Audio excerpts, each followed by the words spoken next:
Anis Naziha binti Muhammad Nur bernombor matrik 285844. Saya Siti Narabitul Muhammad Kamal, nombor matrik 87462. Nama saya Ho Ming Hui, matching number saya 281689. Assalamualaikum dan salam sejahtera.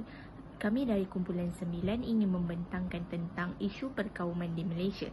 Saya Ainur Izzati binti Isa, nombor matrik 288558 akan memulakan pembentangan ini. Hari ini saya akan membentangkan tentang isu media dan stereotip. Stereotip adalah gambaran yang dipermudahkan dan umum tentang sesuatu kumpulan etnik.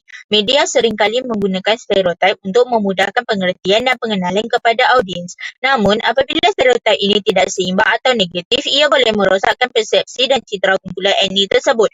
Contohnya, penggambaran umum yang melibatkan semua anggota sesuatu kumpulan etnik sebagai pemalas, ceroboh atau berbahaya boleh mengekalkan stereotip negatif yang tidak berasas. Ini boleh menyebabkan diskriminasi dan prasangka. Itu penyiaran berat sebelah atau kecenderungan media untuk memberikan liputan yang tidak seimbang kepada sesuatu kumpulan etnik juga berperanan dalam memperkukuh atau merosakkan persepsi etnik. Jika media memberikan liputan negatif yang berterusan terhadap sesuatu kumpulan etnik sambil mengabaikan pencapaian dan sumbangan positif mereka, ini boleh mencipta pandangan negatif yang tidak adil dan tidak tepat terhadap kumpulan tersebut.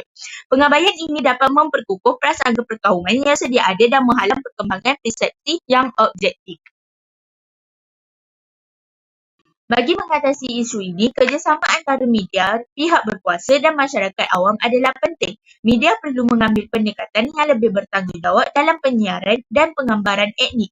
Perlu ada peluang yang adil dan saksama bagi semua kumpulan etnik untuk berkongsi cerita dan pengalaman mereka melalui media.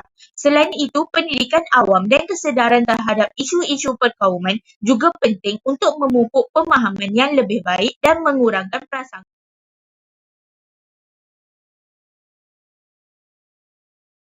Saya Anis Naziha binti Muhammad Nur bernombor matrik 285844 akan membincangkan tentang isu perkauman dalam diskriminasi ekonomi.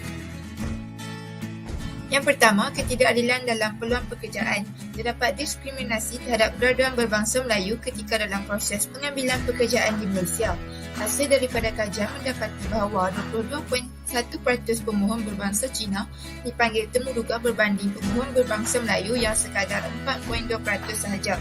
Pekerjaan di sektor kejuruteraan merupakan tempat berlakunya diskriminasi terbesar dengan hanya 2.9% sahaja pemohon Melayu, manakala pemohon Cina seramai 24.8%. Ini menunjukkan sikap berat sebelah sebahagian besar majikan Malaysia tidak melihat kelayakan akademik semata-mata, tapi lebih melihat kepada faktor kaum ketika pengambilan kerja. Yang keduanya ialah diskriminasi ke atas gaji. Diskriminasi ekonomi yang teruk ke atas orang Melayu sehingga gaji yang diberikan 32% lebih rendah daripada kaum lain. Hal ini disebabkan oleh warna kulit mereka. Upah yang diterima dalam pasaran buruh adalah rendah berbanding produktiviti yang dihasilkan.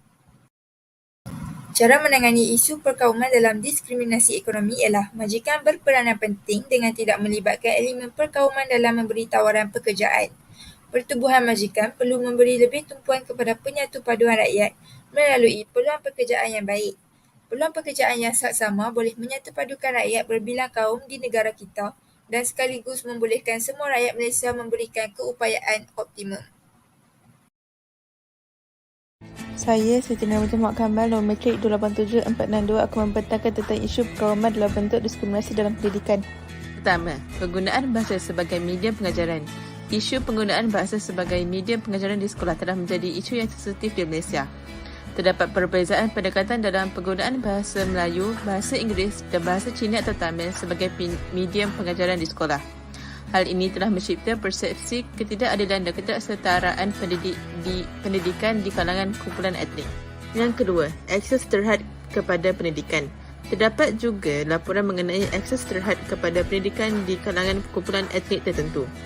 Faktor-faktor seperti jarak geografi, kemiskinan dan kekurangan infrastruktur pendidikan dapat memberikan kesan buruk kepada akses pendidikan yang saksama dan merata di antara kumpulan etnik. Yang ketiga, perlakuan tidak saksama dalam pembiayaan pendidikan. Terdapat keluhan mengenai perlakuan tidak saksama dalam pembiayaan pendidikan di kalangan kumpulan etnik tertentu. Ini termasuk keperluan yang lebih tinggi untuk mengakses beasiswa atau bantuan kewangan yang mungkin mencipta kesenjangan dalam peluang pendidikan atau antara kumpulan etnik.